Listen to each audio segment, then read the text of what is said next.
जो दोनों मूले एक दूसरे के उल्टे हैं, व्युत्क्रम है, तो पूछा के का मान क्या आएगा? पुतिन जी पूछिए।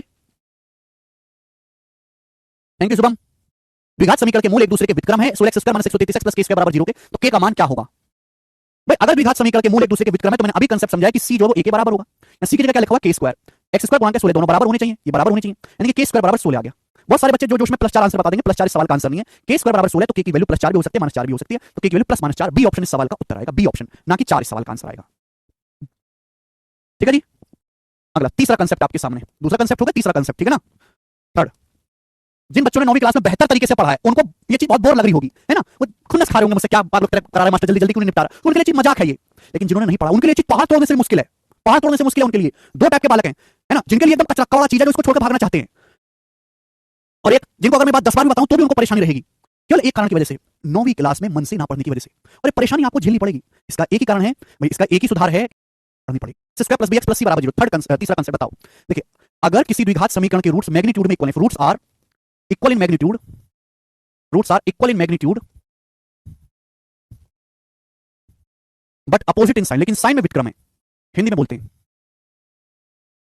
बच्चों, अगर किसी द्विघात समीकरण ax² + bx + c बराबर 0 के मूल परिमाण में समान है लेकिन चिन्ह में विपरीत है, अगर किसी द्विघात समीकरण के मूल परिमाण में समान है, परिमाण में समान है लेकिन विपरीत चिन्हों के हैं, विपरीत चिन्ह है, मतलब कि भाई एक द्विघात समीकरण ऐसे कि उसके रूट्स जो हैं उनका मैग्नीट्यूड सेम है, जैसे एग्जांपल के लिए 5 5, लेकिन साइन अपोजिट, एक प्लस का 5 है, दूसरा माइनस का 5 है, रूट्स का मैग्नीट्यूड तो सेम है 5 5, दोनों 5 5 है, लेकिन एक प्लस का 5 एक माइनस का 5 है, तो क्या होगा मेरे प्यारे, बताओ जल्दी से। यानी कि बच्चों द्विघात समीकरण ऐसी है जिसके रूट सेम है, रूट्स मैग्नीट्यूड सेम है, पहला भी अल्फा है दूसरा भी अल्फा है, लेकिन एक प्लस का अल्फा है दूसरा माइनस का अल्फा है, एक प्लस का अल्फा है दूसरा माइनस का अल्फा है।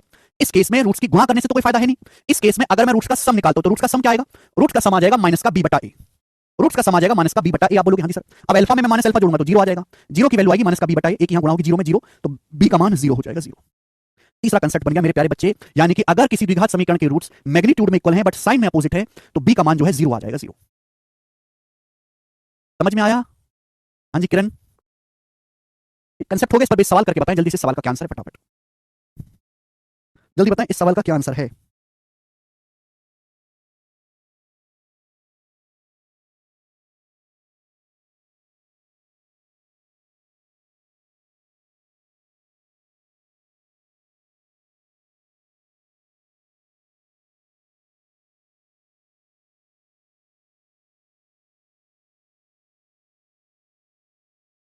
है अभी x का गुणांक क्या है 5, k + 18, x का गुणांक है, इसकी वैल्यू 0 होनी चाहिए। अगर ऐसा है तो k का मान आ जाएगा जी -18/5, और ये इस क्वेश्चन का आंसर हो जाएगा बच्चे, जो कि आपका बी ऑप्शन है। मुझे लगता है सभी को बात समझ में आई है, आगे चलेंगे। ये 3 कांसेप्ट इंपॉर्टेंट है, मैंने आपको बारी-बारी से समझाए और साथ-साथ उस पे सवाल भी लिया, ठीक है ना। अब तो जाकर आपकी तैयारी पूरी हुई होगी। ये 2023 के प्री का सवाल है, सीजीएल 2023 प्री के पेपर में सवाल आया है, ये वाला करके बताएं। बोला है इस समीकरण के मूलों का गुणनफल 3 है, k का मान क्या है, इस समीकरण के रूट्स का प्रोडक्ट 3 है, k का मान क्या है, रूट्स देखो x² गुणा 3 के है, x का 25 के है और ये k + 8 एक साथ है। इसके रूट्स का गुणनफल 3 है, रूट्स क्या होता है, रूट्स होता है c बटा a, भाई आपका c है और ये x² गुणा a है, रूट्स का प्रोडक्ट होता है c बटा a, यानी कि k + 8 बटे 3 के, और रूट्स का जो प्रोडक्ट है मेरे दोस्तों क्या है 3 के बराबर। यहां से k + 8 क्या आ जाएगा मेरे प्यारे, 3 3 9 के, यहां से 8 के बराबर 8 आ गया, जब 8 के बराबर 8 आ गया तो k की वैल्यू आ गई 1, k का मान 1 है और यही सवाल का आंसर है, पहला ऑप्शन 1। क्लियर है?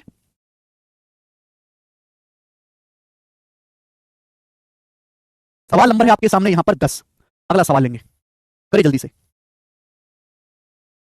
बोला यदि समीकरण के मूलों का योग, आपके सामने समीकरण दी है, इसके मूलों का योग 0 है, मूलों का अंतर क्या है, इसके मूलों का योग 0 है, मूलों का डिफरेंस क्या है, आपसे पूछा गया है, जल्दी से करके बताएं, बताओ जल्दी से। देखो मेरे प्यारे भाई, x² - k² x, ये तो x² आ गया। अब यहां पे मेरे दोस्तों ये सब x का कोफिशिएंट है, माइनस अगर कॉमन ले लेता हूं, माइनस अगर कॉमन ले लेता हूं तो क्या बचता है, k² माइनस का 30k और प्लस का 161 x, और ये माइनस का 64 बराबर 0, ये है मेरे प्यारे भाई, ठीक है ना। बोला इस समीकरण के मूलों का योग 0 है, जब मूलों का योग 0 है तो मूलों का अंतर क्या है, बहुत बढ़िया सवाल है। ये तो बन गया ना x², ये रहा, यहाँ x है, यहाँ भी x है, x कॉमन ले लेते हैं, -k² minus common k² minus का 30 प्लस का 161। अब बताओ अगर किसी समीकरण के मूलों का योग 0 है, जैसे समीकरण है ax² + bx + c बराबर 0, अब रूट्स का सम होता है, रूट्स का सम होता है माइनस का b बटा, अगर रूट्स का योग 0 है तो इसका मतलब b का मान 0 रहा होगा, यानी कि मेरे दोस्तों यहाँ पे जो x का गुणांक है इसकी वैल्यू 0 है, x की गुणांक की वैल्यू 0 है, इसका मतलब जो क्वाड्रेटिक इक्वेशन वो क्या होगी, द्विघात समीकरण केवल ये रह जाएगी। भाई अगर इस द्विघात समीकरण के मूलों का योग 0 है, इसका मतलब मेरे दोस्तों b की वैल्यू 0 है, जब b की वैल्यू 0 है तो भाई ये आपको x का गुणांक b 0 है, तो द्विघात समीकरण क्या रह जाएगी, ये रह जाएगी x² - 64 बराबर 0, तो x² बराबर क्या आएगा 64, x² बराबर 64 आ गया तो x की वैल्यू क्या आएगी +8 और एक -8, x के दो मान आ गए +8 और -8। आपसे पूछा मूलों का अंतर, x की दो वैल्यू आ गई +8 -8, इन दोनों का अंतर पूछा है, 8 और -8 का अंतर क्या आ जाएगा 16, 16 इसका आंसर है। 8 में से -8 घटाएंगे तो मूलों का अंतर 16 हो जाएगा। ये 2023 प्री के सवाल है, दोनों ही जो मैंने आपको कराए, लेटेस्ट क्वेश्चन है, लेटेस्ट, क्योंकि प्री के सवाल है तो इनका लेवल काफी इजी है। आगे चलेंगे, सवाल नंबर 11 करके बताएं बच्चों, ये भी 2023 के ही प्री का पूछा हुआ सवाल है, प्री का करके बताओ। ठीक है ना। हर एक टाइप का सवाल मैं आपको कराऊंगा, जितना मैंने क्लासरूम में आपको पढ़ा दिया, जितना मैंने सवाल प्रैक्टिस करवा दिया उतना काफी है, आपको अलग से मेहनत करने की कोई जरूरत नहीं है। पुतिन जी होगा, चिंता ना करें। वो बोला यदि समीकरण के मूलों के वर्गों का योग 100 है तो के का मान ज्ञात कीजिए, बताएं। यदि समीकरण के मूलों के स्क्वायर का योग 100 है, मूलों के स्क्वायर का योग 100 है तो के का मान ज्ञात कीजिए, बताओ। भाई बच्चों जैसे समझो कि समीकरण के दो रूट्स हैं अल्फा और बीटा। माना इस समीकरण के दो रूट्स अल्फा और बीटा है। मैंने मान लिया कि जो समीकरण x square minus 14x plus के बराबर 0, इसके दो मूल अल्फा और बीटा है। तो रूट्स का सम क्या होगा? अब बताओ रूट्स का सम क्या होगा? तो आप कहोगे सर माइनस का b बटा a, माइनस का b बटा a, b की वैल्यू माइनस का 14 है और a क्या है मेरे दोस्तों? ये x स्क्वायर गुणा के 1 है, तो माइनस माइनस प्लस हो गया, प्लस का 14। तो रूट्स का जो सम है मेरे प्यारे 14 है। जो रूट्स का जो मेरे दोस्तों सम है वो कितना है? 14। सवाल के अनुसार ये भी बोला है कि रूट्स के वर्गों का योग 100 है। रूट्स के वर्गों का योग 100 है, alpha square plus beta square बराबर 100। तो बच्चों आपको क्या दिखाई नहीं दे रहा कि रूट्स का सम 14 है, रूट्स के वर्गों का योग 100 है? तो क्या आपको रूट्स यहां पे दिखाई नहीं दे रहे साफ साफ? ऐसी दो संख्या जिनको जोड़ के 14 आए और वर्गों को जोड़ के 100, 6 और 8, 6 और 8 14 होता है मेरे प्यारे भाई, और 6 का स्क्वायर 36 प्लस 64 100 होता है। 6 8 10 प्लेट है, यानी कि सीधा सीधा रूट्स पता चल गया कि रूट्स हैं अल्फा और 6 और 8। अल्फा बीटा की वैल्यू पता चल गई 6 और 8। तो रूट्स का प्रोडक्ट क्या है? क्या होगा भाई? क्या होगा रूट्स का प्रोडक्ट? रूट्स का प्रोडक्ट क्या आएगा? c बटा a, k बटा a 1। आप बोलोगे हाँ सर, अल्फा का मान 6 है, बीटा का मान 8 है, तो 6 48, तो k का मान 48 आ गया। ये सवाल का आंसर है। ये भी 2023 के पेपर का पूछा हुआ सवाल है। तो है कि नहीं मजेदार आसान सा क्वेश्चन? आप बोलोगे हाँ जी सर बिल्कुल सही। आज की क्लास को हम यहीं पर विश्राम देते हैं, इसके आगे मैं आपको समझाऊंगा कल।